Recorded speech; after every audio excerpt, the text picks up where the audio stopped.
감사합니다. 네. 감사합니다. 그 앞에 김 실장님 강연을 듣다가 생각이 드는 게, 내 인생 최고의 한 해를 만들려면 첫 번째 기록하라 이런 말씀 하셨잖아요. 그래서 이제 듣다 보니까 저는 이런 생각이 들었어요. 아, 이 향기 노트가 내 삶의 기록이구나. 그런 생각이 들었습니다. 그 향기 노트가 2018년 마지막입니다. 네. 횟수로 이렇게 헤아려 보니까 34번째, 올해 34번째 향기 노트가 되더라고요. 그래서 올해 34번째 내가 향기 노트를 하고 있구나, 이런 생각이 들었습니다. 아마 역사 강의를 듣느라고 다른 해보다 조금 이렇게 줄었던 것 같아요. 제목은 이렇게 정해봤습니다. 무엇이 나의 실력을 빛나게 하는가? 여러분, 사람에게 실력이 있어도 사람들이 다 알아보지 못하죠. 저 같은 사람은 특히 강의 잘할 사람처럼 안 보이잖아요. 제가 이렇게 고등학교 동기 이런 데 나가보면 네가 무슨 이런 표정을 짓는 동기가 대부분입니다.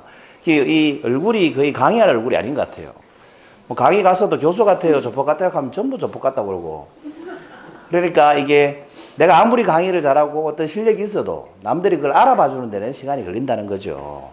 그러니까 나의 실력을 빛나게 한다는 말은 실제로 실력이 있는데 사람들이 내 실력을 알아봐 주게 하려면 어떻게 해야 되는가, 이런 말씀입니다. 제가 이 180회 향기 노트에서 이런 말씀을 드렸어요. 나는 무엇을 위해서 열정을 불태우는가? 180회 향기 노트였어요. 혹시 기억나시는 분 안 계시죠? 제가 소재로 제가 왜 이 180회 향기 노트, 156 향기 노트 이걸 했던 걸 가져오냐 하면, 제가 앞에 했던 향기 노트 내용을 다시 하지 않기 위해서 찾아봅니다. 이게 제가 어떤 주제를 정했는데 내가 옛날에 향기 노트 이런 말을 했던 것 같은 생각이 들면 그걸 찾아요. 근데 이게 해가 갈수록, 횟수가 그때일수록 찾기가 정말 힘들어요. 몇 회인지를 모르니까. 그래서 다 찾아보는 거예요. 찾아보니까 제가 쓰려고 했던 사례가 이 향기 노트에 있었더라고요. 그 제목은 나는 무엇을 위해 열정을 불태우는가였는데, 소재로 이런 얘기를 해드렸어요. 워싱턴 DC에서 아침 8시에 몇 년도죠? 2007년도에요. 실험 삼아 했던 건데, 어떤 청년이 보면 열심히 바이올린을 연주를 하고 있습니다. 지하철역 입구에. 실제 CCTV에 찍힌 사진이죠. 이렇게 연주를 하고 있는데 43분 동안 연주를 했습니다. 그리고 지나간 사람 수를 헤아려 보니까 1077명이 지나갔습니다. 그런데 연주 들은 사람 몇 명쯤 될까요? 1077명이 43분 동안 지나갔는데 이 청년의 연주를 멈춰서서 들은 사람이 몇 명 정도 될까요? 맞습니다. 단 7명밖에 없었습니다. 근데 이 7명이 몇 분 들었을까요? 평균 1분 들었답니다. 1분. 그 7명조차도 1분 듣고 지나가 버렸다는 거죠. 그럼 우리가 이런 생각을 해볼 수가 있죠. 실력이 형편없었는 청년인가 보다. 뭐 이런 생각을 해볼 수 있잖아요.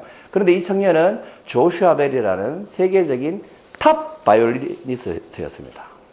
이 사람은 공연을 하게 되면 최저 입장료가 10만 원이 넘어요.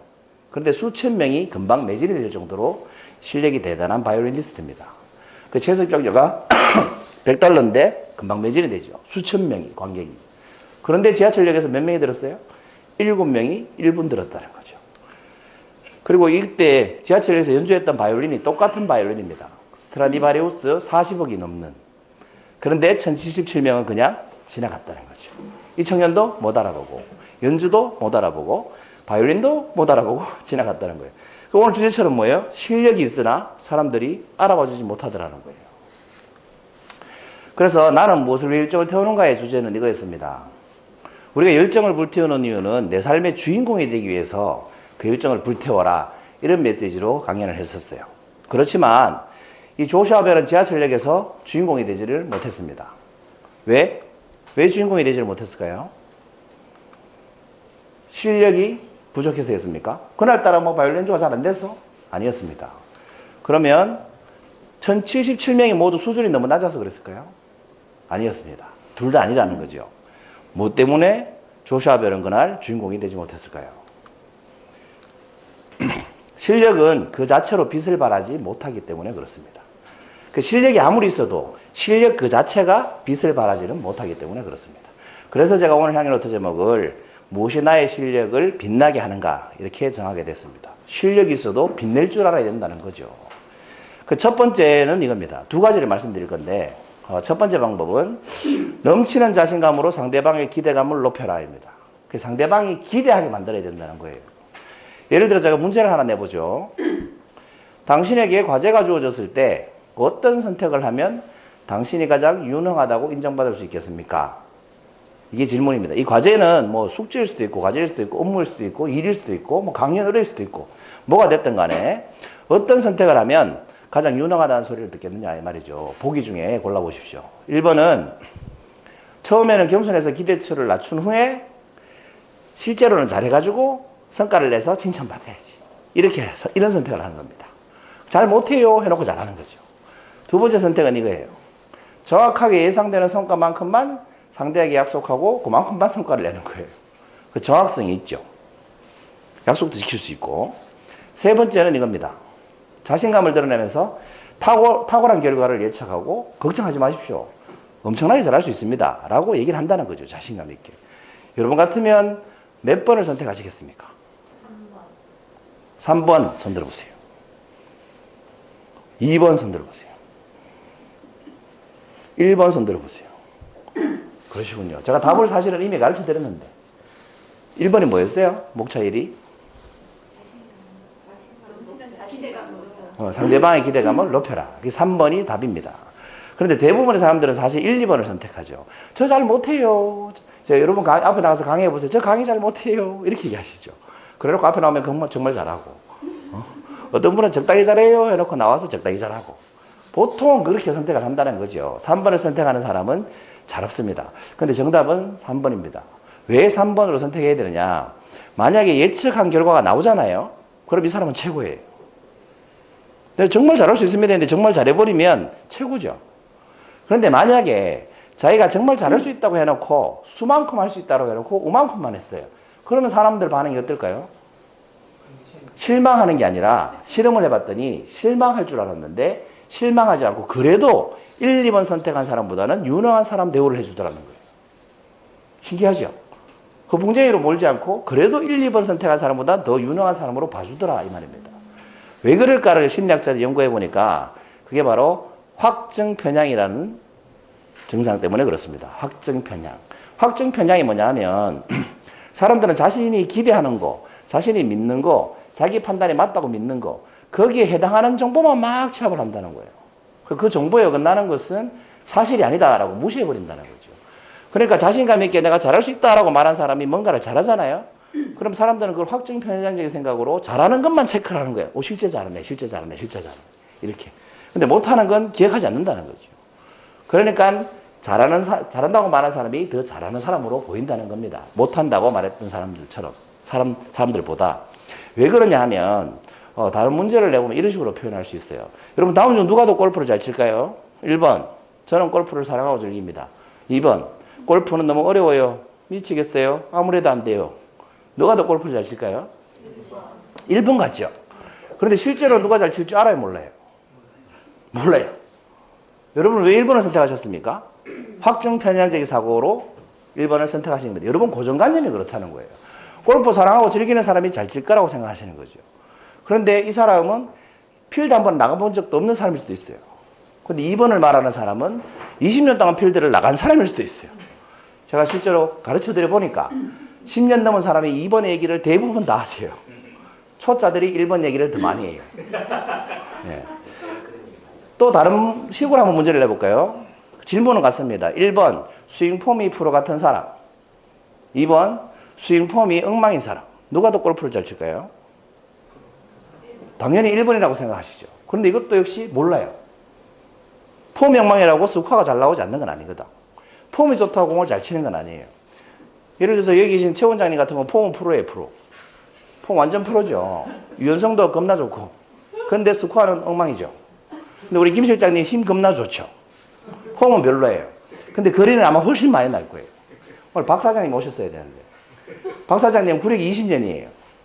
폼 엉망이에요. 그래도 폼 좋으신 분보다 훨씬 잘 쳐요. 이게 사실이라는 거지. 그런데 확증 편향적인 사고로 보면 어떻게 돼요? 폼 좋은 사람이 잘 칠 거라고 사람들은 생각한다는 거예요. 연습하러 오질 않아요, 저분은. 일주일에 한 번 오기로 해놓고 한 달에 한 번 오고 있어요. 언제 머리를 아무튼 이런 것을 확정 편향적인 사고다 이렇게 얘기하는 겁니다. 그러니까 내가 잘한다라고 말하면 사람들은 잘하는 모습을 자꾸 기억하려고 한다는 거예요. 나도 모르게. 근데 못한다 하면 저 사람 못하는 사람 취급을 하고 못하는 거 자꾸 체크하려고 한다는 거예요. 그러니까 여러분 자신 있게 잘한다고 얘기하는 것이 훨씬 더 능력을 인정받는 좋은 방법이라는 거죠. 이 사실과 다른 편향적인 생각 때문에 그게 뭐라고요? 확정 편향 때문에 사람들은 오해를 한다는 겁니다. 제가 실제로 있었던 얘기를 해보면 저한테 가끔 이런 식의 문의 전화가 와요. 강연 요청을 할 때. 갈로 주제 강연도 가능하십니까? 이런 식으로 물어봐요. 왜 물어볼까요? 흔한 주제가 아니기 때문에 그래요. 아무나 선뜻 어떤 강사가 예스라고 말할 수 없는 강연 주제, 담당자들이 그런 주제를 만나면 저한테 가끔 전화가 와요. 소장님은 할 수 있을 거라고 생각해서 전화했다면서. 그럼 제가 뭐라고 대답하냐면 이렇게 얘기합니다. 자신있게, 기대하게 만들죠. 저는 유튜브에서 200개 이상의 다양한 콘텐츠를 이미 만들어 놨기 때문에 걱정하지 말고 맡기셔도 됩니다. 잘할 수 있습니다. 이렇게 얘기해요. 그랬더니 주신 주제가 이거였어요. 이게 실제로. 미래사회의 변화와 새로운 교육에 대해서 강의해 주십시오. 아니, 대상이 누군데요? 그래. 은퇴 앞둔 교장선생님 100명이래요. 그것도 한국 무슨 대학교지? 아무튼 굉장히 유명한 대학교. 연예인만 와서 강의한다는 그런 큰 무대에 강의 주제였어요. 그리고 교장선생님만 전국에서 100명 이상이 오셨다고. 이런 주제로 강의를 해달라는 거예요. 제가 미래사회 교육에 대해서 뭘 알겠습니까? 내가 미래학자도 아니고 변화에 대해서 뭘 알겠어요. 근데 실제로 이렇게 말을 해놨으니까 강의를 했다는 거 아닙니까? 근데 속으로 어떤 걱정을 했겠어요? 실망하면 어떡하지? 실망하면 어떡하지? 난 미래 전문가가 아닌데, 교육 전문가가 아닌데, 이런 생각이 들 거 아니에요. 그리고 실제로 강의를 했어요. 제목은 이렇게 조금 바꿨습니다. 미래 사회의 변화에 따른 학교 교육의 과제. 이렇게 하고, 200회 했던 향기노트 싹 모아가지고, 최대한 이렇게 해서 만들어서 강의를 했습니다. 끝나고 나니까 그렇게 피드백이 좋대요. 그게 아마 작년 2학기였을 거예요. 근데 작년 2학기에 또 부르시더라고. 그리고 2학기에 또 갔잖아요. 생애 처음 한 강의인데. 제가 방금 말씀드린 그대로 현실에서 일어나더라는 거예요. 제가 자신 있다 하고 잘한다 하니까 확증편향적으로 잘하는 것처럼 보였나 봐요. 실제로 좀 잘했던 것 같아요. 내가 생각해도. 아무튼 이렇게 하게 되더라는 거죠. 두 번째 방법은 이겁니다. 그 첫 번째 방법은 뭐였습니까, 여러분? 자신감 넘치게 상대방이 기대하게 하라는 거예요. 두 번째는 좋은 소식으로 긍정적 이미지를 만들면 됩니다. 여러분, 제가 오늘 뭘 주제로 첫 번째, 두 번째 얘기하고 있습니까? 다시 말해, 제목이 뭐였습니까? 그렇죠. 무엇이 나의 실력을 빛나게. 뭐하네요, 여기는. 듣다 보니까 목차에 집중하시는데, 오늘 제가 드리고 싶은 말씀은 무엇이 나의 실력을 빛나게 하는 겁니다. 왜? 그렇지 않으면 알아봐 주지 않으니까. 알아보게 하려면 첫 번째 자신감 있게 기대하게 만들어라 였어요. 두 번째는 좋은 소식으로 자기 이미지를 긍정적으로 만들어라는 겁니다. 좋은 소식 따라다니라는 거죠. 여러분, 좋은 소식이 있으면 전화로 전달하시겠습니까? 직접 찾아가서 말씀하시겠습니까? 자기한테 좋은 소식이 있을 때, 그래서 제가 좋은 소식이 있어서 김 실장님한테 알려주고 싶어요. 그럼 전화로 얘기하는 게 나을까요? 만나자 해서 알려주는 게 나을까요? 빠르게 하기 위해서 전화로 이제. 전화로. 전화 손 들어보세요. 만나서 손 들어보세요. 아무도 안 계시네요. 정답은 만나서입니다. 여러분, 만나서 하세요. 여러분, 나한테 좋은 소식을 전하는 사람이 전화로 하는 게 나아요? 나 얼굴 보고 얘기하는 게 나아요? 둘 다 좋아요. 물론 그런데요. 물론 그런데 그냥 단순하게 생각해보면 전화는 목소리만 들리지만 실제로 만나면 그 사람 얼굴을 볼 수 있잖아요. 표정을 볼 수 있잖아요. 감정을 더 잘 느낄 수 있잖아요. 그러니까 전화할 거면 화상통화를 하세요. 그리웠습니다. 그 딴지가. 오랜만에 딴지를 거시네요. 여기 아이오닉이라는 차가 있죠. 네. 저희 이제 강선님이 타고 다니는 차인데 차가 어때 보입니까? 좀 멋있습니까? 좀 쏘습니까? 멋있어요. 좀 그럭저럭 그냥 그렇죠? 그런데 이렇게 보면 어떻습니까? 차가 달라 보이죠? 똑같은 차예요. 같은 차입니다. 다시 보여드릴까요? 요 차인데 사람만 가려놨다가 사람을 이렇게 보여드리니까 차가 더 괜찮아 보이죠? 우리 모터쇼 같은 거 보면 그 왜 굉장히 미인들이 이렇게 레이싱글이라고 합니까? 차 옆에 서가지고 막 사진 찍고 소개하고 이러잖아요. 근데 그 레이싱글들이 차 전문가가 아니죠. 그 모델분들이 차에 대해서 많이 아는 분이 아니죠. 근데 그 차가 더 좋아 보이죠. 이런 걸 후광 효과다 이렇게 얘기합니다. 후광 효과.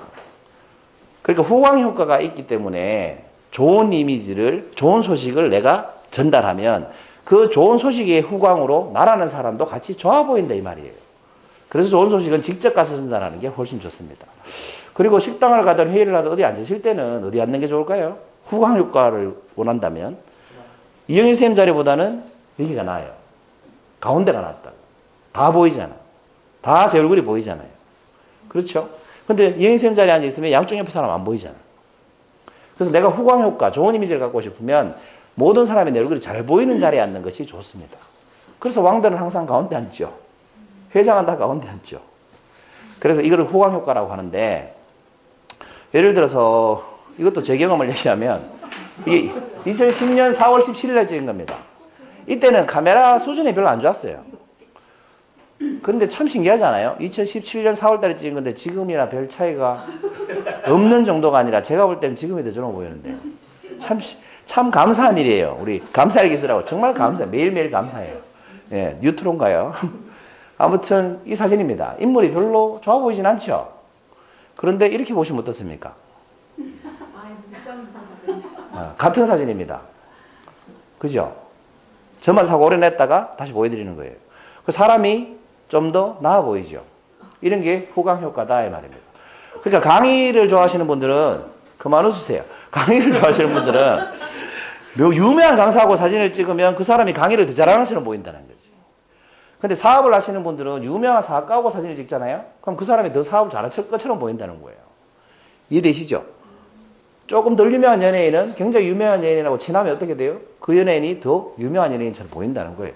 이런 게 바로 후광 효과다 이 말입니다. 오늘 방금 캡처해서 넣은 겁니다. 좀 전에 김 장님이 자기 소개를 이렇게 막 하더라고요. 여기 2018년도 최고 회계 되기 위해서 자기가 달성한 성과 쭉 얘기하는 거 들으셨죠? 그 성과를 쭉 들으니까 김 장님이 더 대단해 보이지 않던가요? 평소에 여기서 사회만 보는 사람인 줄 알았는데 달성한 게 정말 많잖아요. 그러니까 그 사람이 대단해 보이죠. 김 장이 여러분한테 뭐 했어요? 좋은 소식을 전달했어요.